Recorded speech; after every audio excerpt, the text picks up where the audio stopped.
Women show, and like every time I say, I'm always absolutely excited about who's here, but this time's a really special one because the guest that I'm going to be bringing on today's show is usually the person behind the scenes. So today I want to shine some light on this amazing woman who is empowering women. So let's go straight away and introduce you to this amazing soul. So today on the Harry Singha Foundation Empowering Women show is Louise MacFarlane. And let me give you a bit of an overview on who Louise is, even though many of you that are watching these videos may already know or have heard of Louise MacFarlane. So let me give you the proper introduction. And Louise is a lifestyle and relationships coach, among many things, but this is what she has as her core. Why? For 20 years, over 20 years now, she's been serving thousands and thousands of women to create what she calls beautiful relationships. And I know they call it that as well. So on top of that, I've had the pleasure and honor of traveling around the world with her. So she's a world-class speaker, speaks on various subjects around helping people be their best. But I know her heart lies with relationships and women. She's also, you'll hear her in a second, she's got a beautiful Scottish accent. So she comes from Scotland.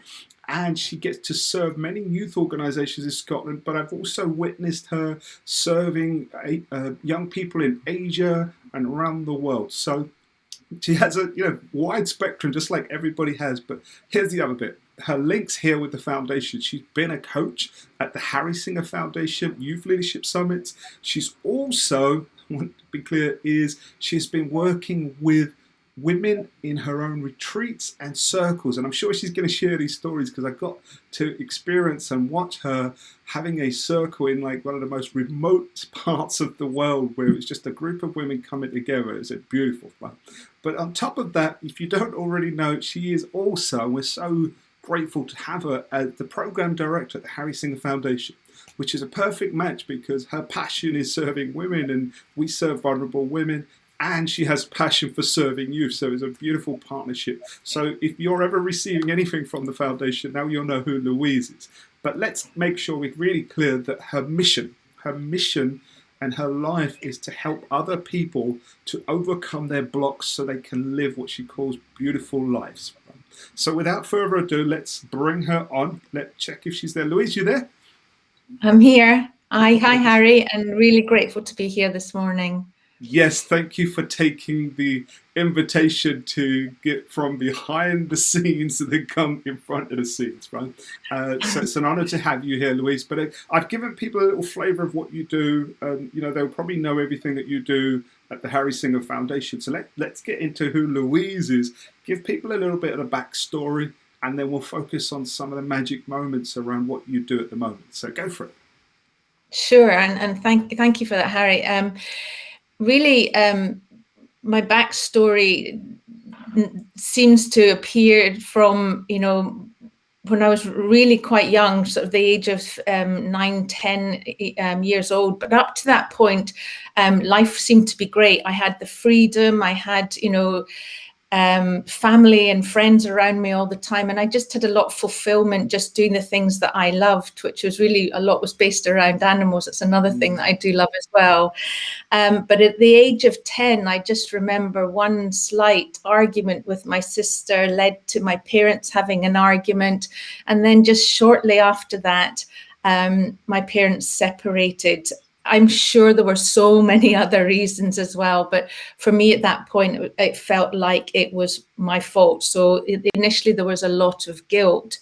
Another thing that just to mention it, and I'll kind of create the connection towards the end, is that the time that my mother and I packed up our things and moved from the family home to stay with other family members was actually kind of the early days of my menstrual cycle.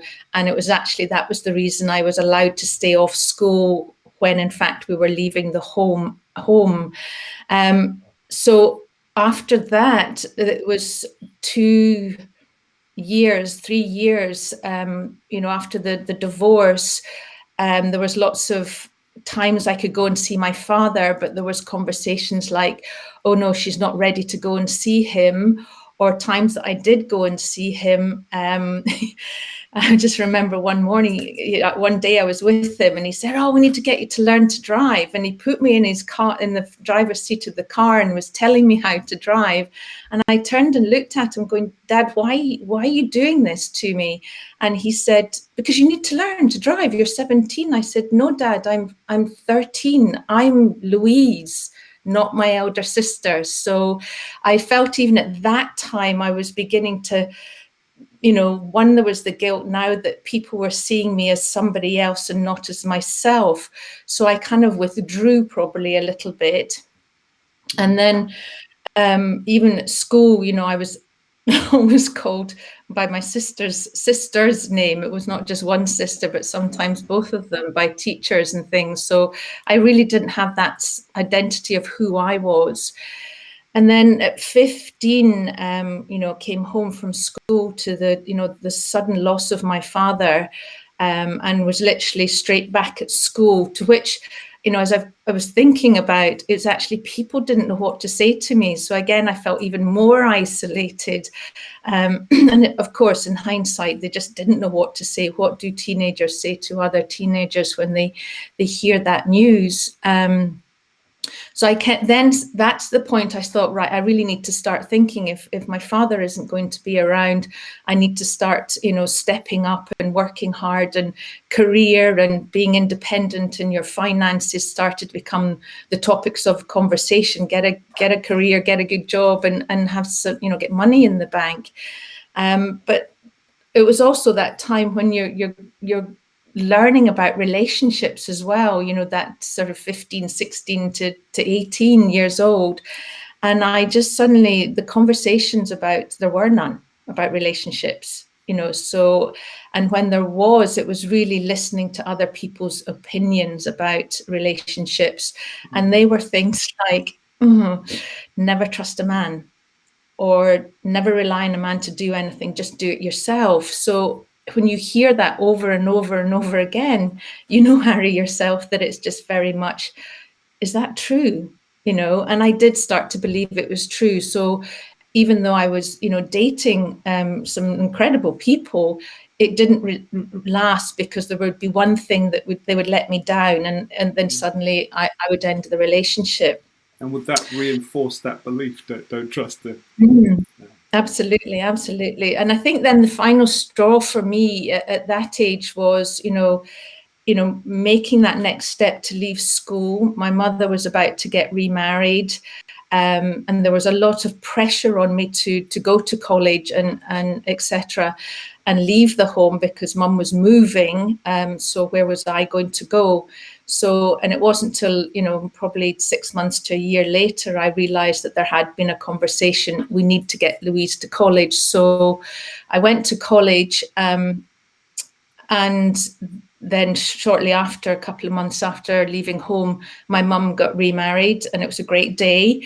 But for me, it was that another level of a sense of abandonment, or people weren't really seeing or asking me what I wanted. So shortly after that, in fact, it's the next day, I remember it very well, standing in Edinburgh speaking to my boyfriend at the time, and I just said, I can't do this. I'm ending the relationship. I have to do it alone. And he was like, "What, Louise? You can't go it alone." I said, "No, relationships hurt too much. I don't get them. They're really confusing. I'm very confused. I need to go alone and work it out." So that's exactly what I did. And I went through college, I went through work. I discovered that you could trust men. I actually worked in a profession for 15 years, the building industry for 15 years, and met some remarkable men who were supportive and fun and reliable. So it just led for me this conflict, this internal conflict to the external, what was happening in the external world. So what I decided I said, I'm just going to have fun. I'm not going to take life as serious, which again is the messages when you pick up when you're younger, I would say, "Oh, Mum, life's really hard," or "It's really difficult," or "I don't get it." She says, wait till you're older, it gets even harder. And I was like, really? And I suppose in the unconscious mind, I was just going, I don't want to grow up. I just want to have fun. So I jumped from one thing to another thing to another thing to find this fulfillment, to find the answers. And I just wasn't getting them. You know, I met some great men and had some fun relationships, but again, it didn't last. And I just thought, this is, something's not right. And it was actually obviously getting into my 30s, you know, and into my 40s. I was thinking, no, wait a minute, I've got to change this. I've got to stop this, because even though I was having fun, I wasn't actually feeling, I was feeling very alone and very unfulfilled in life. And so that's when I actually left the UK and I went traveling, and, you know, new environment, and just really kind of started to unpack what had been happening for me. And that's where I started to get into coaching and, you know, do all my coaching programs, of which all my coaching programs were either about relationships, and there was always a program included in it, or it was specifically about women, and how we can support women. So that's really how I've kind of been drawn into helping women to have the lifestyle they want to live, and the relationship, the beautiful relationships that they want to create. And it's really about, as you said, those blocks that we create as we grow up. Let's unpack them and have the confidence to go out there to meet the man that you want to be with and have the lifestyle you want to have. Yeah, that's a beautiful segue to the next section, because so give us a little flavour of the type of work you do when you're helping people create beautiful relationships, or any of your experiences, like, you know, just in the not so far ago, like, you know, give people a flavour of what you do, but let them feel your heart. And thank you for that. And I think that's it's exactly that. When I'm actually have the opportunity to work with women, it does all come from my heart. I give them the time, the space to really explore what has been going on for them. And some of it is quite painful, and some of it's very traumatic. So to really kind of let them be heard that it's okay, that they're having this, excuse me, they're having this story which is real for them, but how do we change it to make it that it's something that's in the past and it's created them to who they are now, and what do we do to change? So the work that I do is very much unwrapping the trauma to find the answers that bring them out to be their authentic self. And I've just got a couple of little stories. I was actually reaching out to some people I know, and it was actually a friend of the family's. And I said, can you remember the first time you met me? And she said, yes, I do. And I do not remember any of this at all. She said, you were 3 years old and you were coming to my eldest son's party, and you got out the car, you didn't turn around and say bye-bye to your mother, you just marched on confidently, ready to have some fun. And you went into the party, you were, you know, getting involved, and you suddenly saw, and I'm going to call him Johnny, I don't remember his name. You saw little Johnny sitting on the outside, you know, around at the end of the room, and you walked up to him and you started speaking to him. Then you grabbed his hand and you pulled him in, and it just changed his whole experience, because he knew he had somebody else to support him while he was at this party. And when I read that, she'd sent it to me in an email, the tears just poured down my face, because suddenly I thought, yes, that is who I am.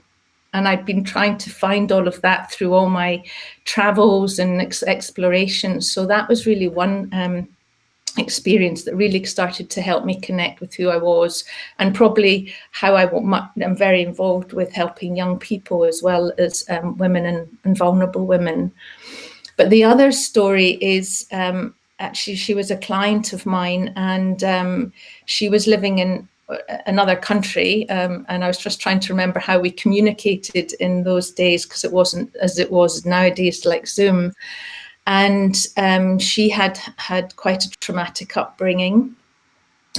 She was looking for something to go right in her life. So she was looking for a career. She was looking to settle down. She was looking to get her finances in order. Her health was okay. So it was really the three other areas that we're looking at. And she said, I really want to get married and have a family, Louise. And I said, okay, so let's start to look at what's going on. And we did that. We looked at how she was experiencing meeting men and the first initial dates and listening to what they're saying and how she was interpreting it. And she got so many aha moments just as we explored that, the values, the beliefs that she had, that she did shortly after that meet somebody that she really, really liked. But there was a couple of doubts that we had to work through.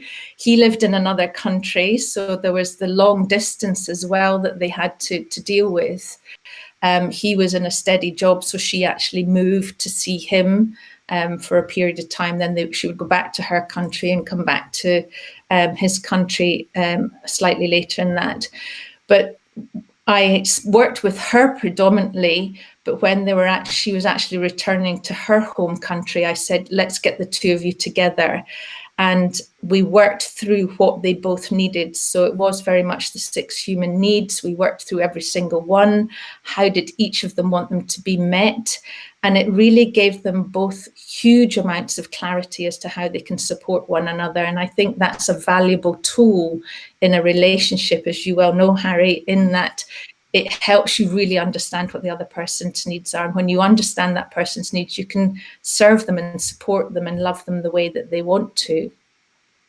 So she eventually, it was about 2 years later, they got married. They now have 2 beautiful children. She has moved back to where her husband is, and they've moved again with his work.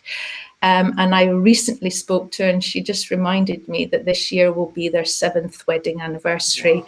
And they both still dearly love one another. So I'm so blessed to have supported her from that, where she was at that time, which was very isolated, lonely, and a lot of pain, to where she is right now. So yeah, having moments like that you can share with, like, the thousands of women that you've helped over the years. And I remember being with you when we were traveling Asia, and you was in Myanmar, and we went on a lake tour to some remote communities, and we were just doing our thing, and then suddenly I turned around, and then suddenly there was, like, I mean, you tell the story, there was suddenly like 10 women all sitting around sharing their food. They can't even speak English, but yeah, give a little flavour of that as well. Absolutely. It was Inle Lake in Myanmar, and I remember that very well. We were going around the small industries on the lake, and it was just incredible how they lived and supported each other in their community. And we went to it was the lotus weaving, where they removed the lotus silk. And yes, I think we were watching, and I was totally engrossed watching them. And they actually had a break, and all the women stopped and came and sat around in a circle. And I was invited to join them, which was, as you say, you're not speaking their language, but just the way you are able to communicate with women, because it's very much, we want to connect in some way. That is the primary way we communicate, is how can I connect with that person?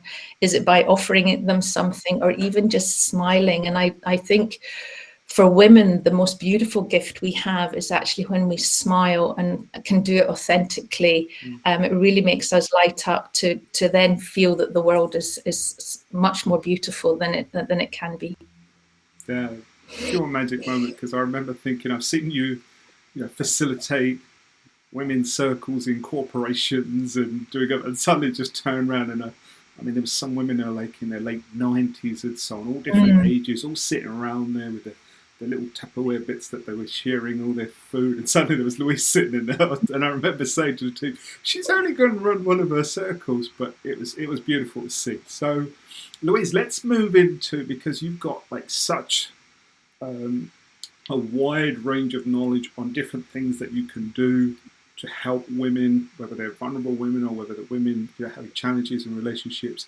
And for anybody that's watching this or listening into it, what is a tool or a strategy that you feel would be great to share with people? Maybe they're a vulnerable woman that's like, I need some help here, or also for people that are working with and serving women. Absolutely, I'd be happy to do that, and it is a tool that can be used both to encourage vulnerable women and certainly women looking to create a better life for themselves. And really the point that is the core of the work that I do with women is, how are we communicating with one another? And I've slightly mentioned it through that story with the circle, is how are we connecting with one another? And I really want to encourage women there, and especially now, to actually just ask for some help, ask for a conversation with somebody, because even that 10-15 minutes of conversation can actually be very, very helpful and very useful for them at that time. Going on from that, if we do want to have a really beautiful conversation with somebody, is how can we actually ask them to really acknowledge and value what we're saying so that we can be heard. And that is a tool that I have called LIPS. And it's really kind of the phrase that I put it is knowing when to keep your lips sealed.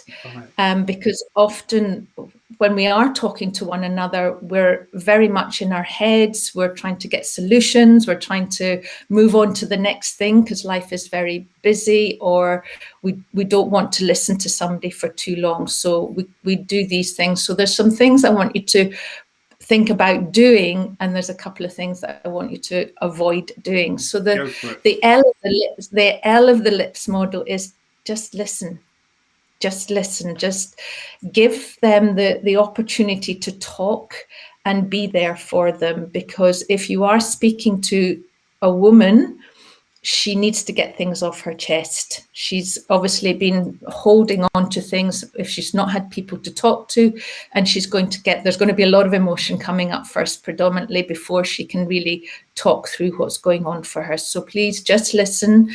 Don't try and work out what you're meant to remember or anything like that. She will tell you at the end, but just really give her an opportunity to feel heard. So step one, lips sealed, listen. Yeah. I'm paying attention. So the step 2 is I, and this is something that I really would like to suggest that we avoid wherever possible, and that is interrupting them. When somebody is talking, when you interrupt them, it means that you've interrupted their flow, and they don't feel heard, or 2, they feel rushed and they start to panic. And 3, they're not ready to go to that stage of, whatever it is you've interrupted them for. Even if it's to ask a question, at that point, don't. Just let them talk things through. So I'm going to reinforce it. I'm not interrupting. It's like, so lips sealed, listen, and don't interrupt. Right, even though I just did. So back to lips sealed. Okay, and the P is something else to avoid, and that is especially for I don't want to talk about the gender, but if somebody's in the masculine energy, so whether it's a boss or a male partner or even a female partner, if you're in that masculine energy, you're wanting to problem solve, you're wanting to get to a solution. So as you're listening, you're going, what's the problem? What's the problem? What are solutions? Oh yeah, I can help her. And you start to come out with some solutions. So please avoid at that stage the kind of thinking the problems through, because here's the thing, she'll notice that you're not listening and you're problem solving. So again, she will feel detached and she'll try harder to connect, and it could come out with even more emotions than actually just being able to talk things through comfortably. This is a really vulnerable place for a woman to be in as she's talking through her emotions, especially depending what she's talking about. So avoid problem solving. She is more than capable of doing that, but just not in that moment. So let me sync that in. Right. So lips sealed, lips listen, don't interrupt, and avoid focusing on problem solving. Got it. Lips sealed. Okay. And then the P is what I call space. So there's a couple of things in under the space, but it's about creating that space for it. It's about just being, and I've talked about it, just being present. We don't always practice that because we're in busy lives. We're thinking about other things. Like she maybe have interrupted you at the wrong time and just started talking and you're not really connecting with her. So about being present is just coming down into your heart, taking a big deep breath and going, I'm here for her. I'm here for her right now. And just be present and don't feel distracted. Don't think about other things, because as I said, she'll notice that.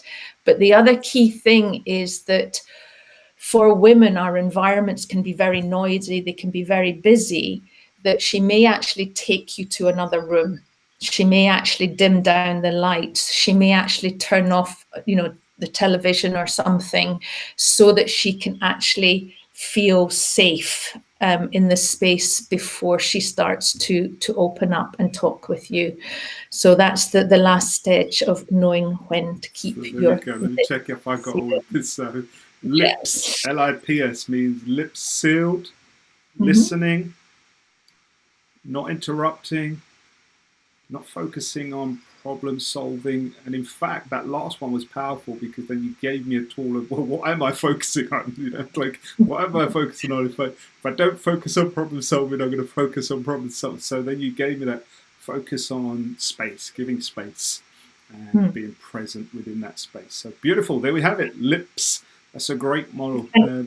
I'd just like to finish it off with one question, actually, Harry, which is really key, because for the masculine energy, be it boss or partner, is that you will be overwhelmed with a lot of information that's come up, especially if she's into the storytelling, he said, she said, it could be kind of drama-like. Then the question is, what is it you do want me to remember? Because then she'll go, I've come up with a lot of things I would like you to remind me about, or can we think about this?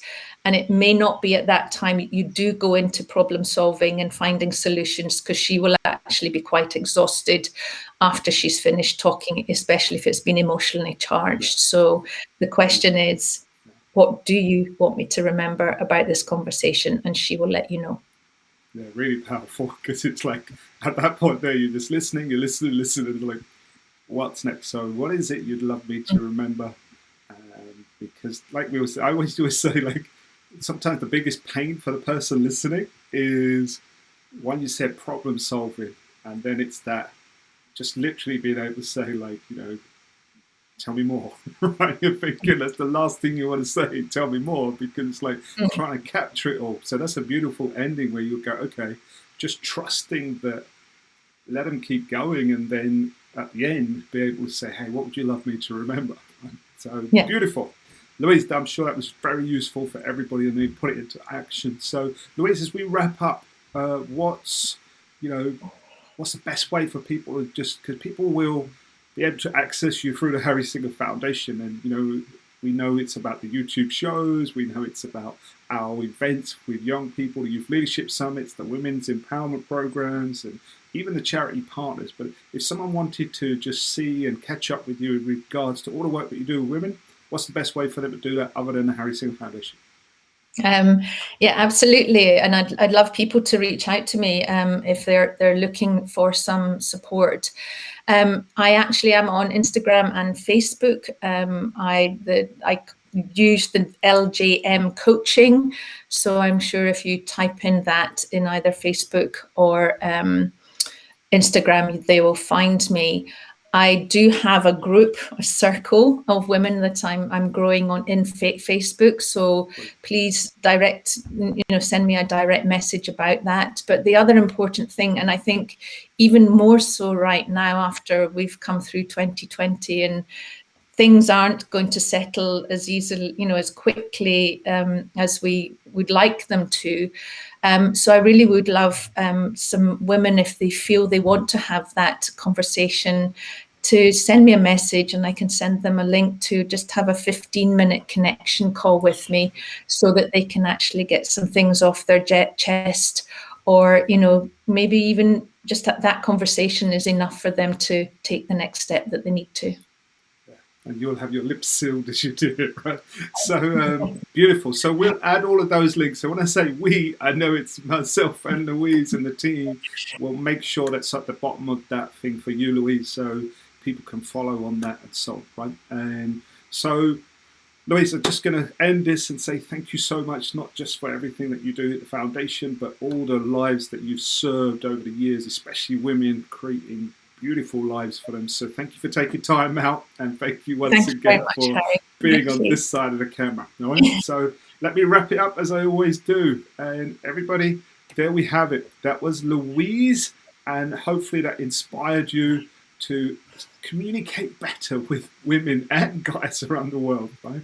So, and as we always do, make sure you, if you haven't already done so, subscribe to the channel, because then you'll see more episodes of empowering women, you'll see more episodes of empowering youth. So go do that, and then you've got all the links there for the Harry Singha Foundation, Instagram, Facebook, and the website if you wish to donate. And I want to say that the donations will be going to our Youth Leadership Summits and our Women's Empowerment events. So that's it. I look forward to seeing you at another episode of the Empowering Women Show very, very soon. Bye-bye for now.